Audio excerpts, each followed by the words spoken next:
It's the shape we have generated in Photoshop. Let's make the changes there.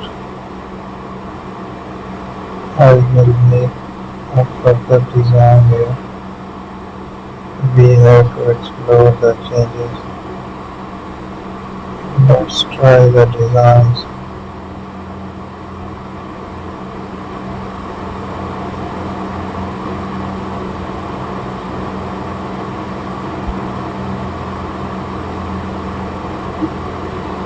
So we will try to make the changes.